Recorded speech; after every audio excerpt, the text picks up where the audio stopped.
a Rodolfo Acosta, que es docente, es investigador de FAMAF, de la UNC y del CONICET. Y lo había dicho el profe Goldes, los otros días lo había anticipado. Mañana va a brindar una charla cuyo título es En lo profundo de Vaca Muerta, en el aula magna del FAMAF a las 6:30 de la tarde. Y queríamos hablar un poquito de él, sobre la charla y sobre qué significa esto en lo profundo de Vaca Muerta, desde dónde van a abordar el fenómeno petrolero de la República Argentina. En los últimos días hubo una novedad, creo que fue el domingo, que se avanzó respecto de el oleoducto que va a comunicar lo que es Vaca Muerta con el Océano Atlántico. Se prometen exportaciones por $30.000 millones para el año 2030 o algo por el estilo, que van a utilizar ese oleoducto. Pero bueno, vamos a preguntarle a Rodolfo Acosta de qué va la cosa de la charla que piensa brindar. ¿Cómo estás, Rodolfo? ¿Cómo te va? Buen día, gracias por atendernos. ¿Qué tal? Buen día, ¿cómo están? Bien. En lo profundo de Vaca Muerta, ¿anticipa de alguna manera el tenor que tendrá la charla? Mirá, sí, un poquito sí. Lo profundo tiene que ver con el tipo de desarrollo que hacemos en nuestra facultad en colaboración con YPF, que es estudiar casualmente qué hay debajo de la tierra, ¿no? Ajá. No tanto así lo que vos comentabas, que es cuando ya sacan el petróleo y el gas y lo transportan, nosotros estamos en la parte bien abajo, donde el petróleo está metido en la roca. Uh-huh. ¿Cuál es la particularidad que tiene el petróleo de Vaca Muerta respecto de otros petróleos? Se habla de petróleo no tradicional y demás. Sí, se le suele llamar petróleo convencional y no convencional. Uh-huh. El convencional es el de siempre, el de las viejas películas, en donde alguien hacía un hueco en la tierra y salía petróleo y se bañaban en petróleo y cantaban y demás. Eso sucede porque todo aquello que se pudrió, que es materia orgánica, pueden ser restos de animales, plantas y demás, están con una olla a presión. Se van cocinando muy lento durante unos cuantos millones de años y se convierte en petróleo. ¿Bien? Petróleo, gas. Entonces eso fluye desde donde sea que se produjo esa putrefacción, digamos, fluye y en un momento encuentra arcilla o algo y se frena. Cuando uno rompe esa capita, sale. ¿Bien? Uh-huh. Eso es un reservorio convencional como los que hay en Río Negro, por ejemplo. Bien. El no convencional es una roca muy, pero muy ajustada, como la mesada de la cocina. No hay forma que fluyan las cosas. Entonces, lo que se pudrió quedó ahí. Si vos haces un huequito, no sale nada. Uh-huh. Entonces tenés que hacer algo que se conoce como estimulación hidráulica, meten unas cañerías, entra agua a presión, rompen todo eso, lo convierten en algo lleno de huequitos, de poros, y ahí empieza a fluir. ¿Bien? Uh-huh. Y eso todavía está sin explotar, y sin explotar en fracción, digamos, de todo lo que hay, queda muchísimo todavía. Y dentro de todo es económico, está muy aceitado el proceso, entonces, bueno, a nivel mundial se están explotando estos reservorios que tienen mucha producción por delante.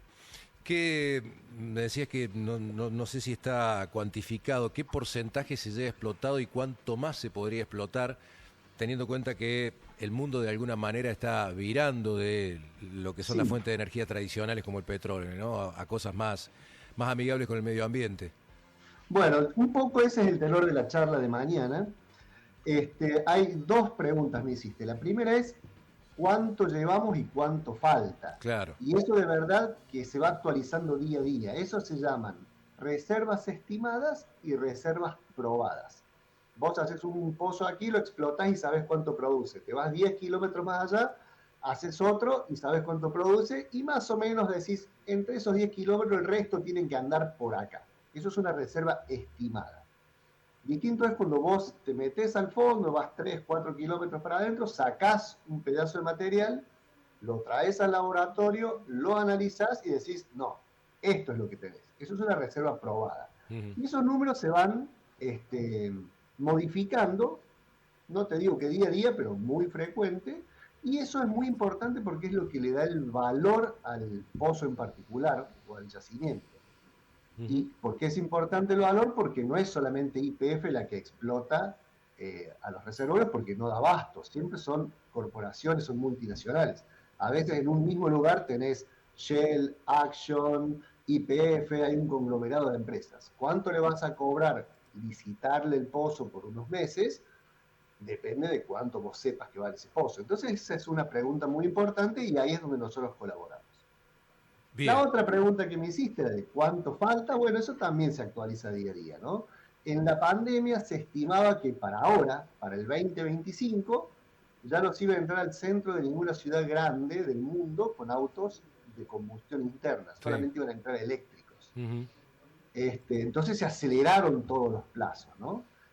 Todas las grandes compañías petroleras tienen la división viento, la división litio, toda la división agro tiene YPF por el biodiesel. Todas las empresas entienden que hay una transformación y están actuando en consecuencia. Lo que pasa es que, bueno, todos sabemos, vos vas a la estación de servicio, llenás el tanque de nafta, es un depósito muy chiquito y te vas a Buenos Aires prácticamente, ¿no? Ujú. Hay muy poca otra fuente de energía que tenga tanta capacidad como el petróleo. Claro. Y cuando vos querés cargar el auto eléctrico necesitas corriente. Ujú. ¿Y esa corriente dónde sale? Si sale de una central que quema gas para producir electricidad, Sale el petróleo. necesitas el gas. Entonces es muy complicado todo ese vector.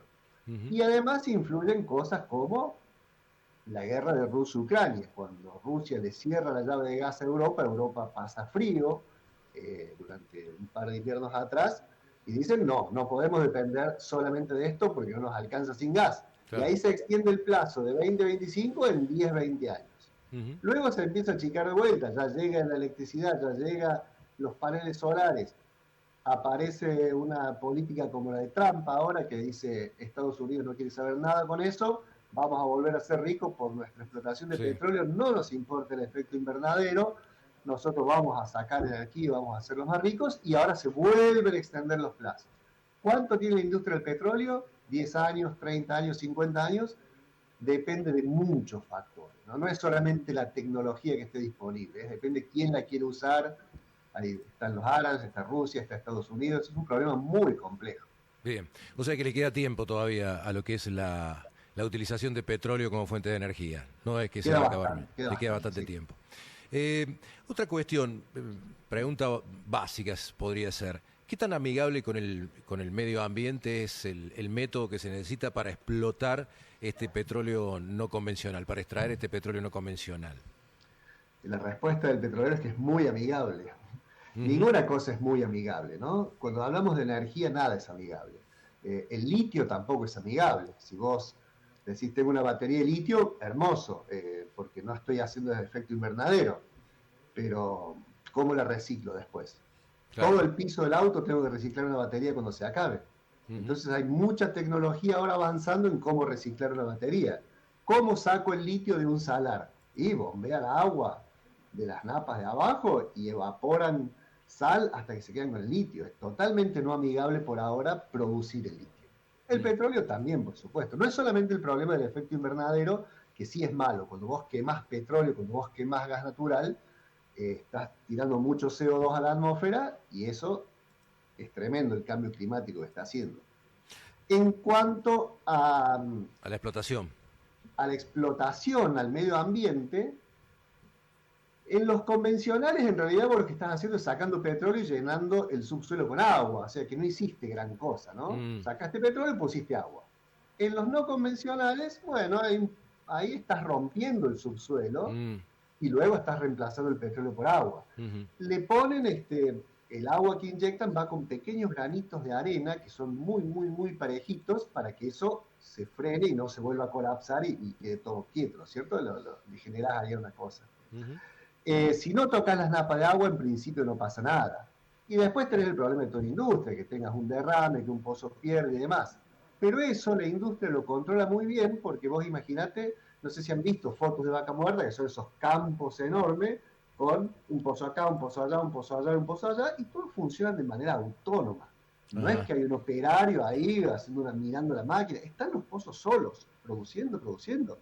Y las computadoras van mandando datos, pero bueno, a veces la internet falla, la conexión. Entonces, hay drones sobrevolando, controlando que no haya pérdidas, hay gente inspeccionando en camioncitos, pero el territorio es vasto. Ujú. ¿Por qué te digo que está siempre muy controlado? Porque si un pozo pierde, lo tienen que parar, lo tienen que reparar.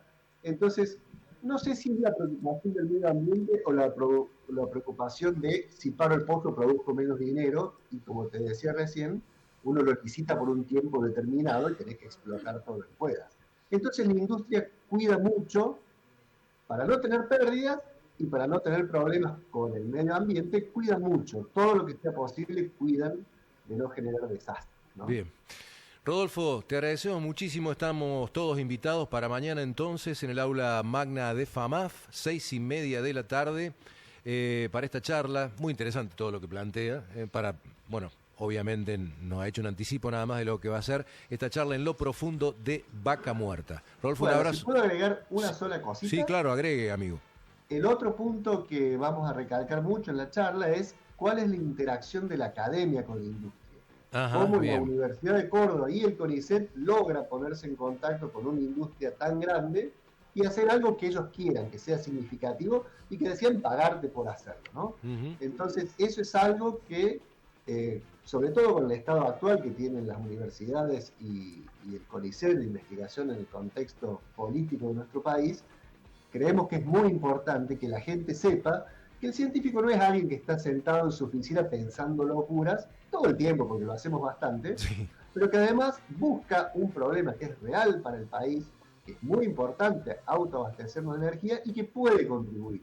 Y que las empresas lo reconocen e invierten dinero también en la universidad y se arma lo que se llama un círculo virtuoso entre el sector público, lo que algunos llaman los estatales, y el sector privado. Y eso es muy bueno, eso es lo que el país necesita, que no estar divididos, privados por un lado, empleados públicos por el otro. Bueno, habría que hay que trabajar juntos y se gana mucho trabajando. Habría que explicárselo al gobierno esto, ¿no? Cuando decide financiar lo que es el sector público y entes como por ejemplo el CONICET, ¿no?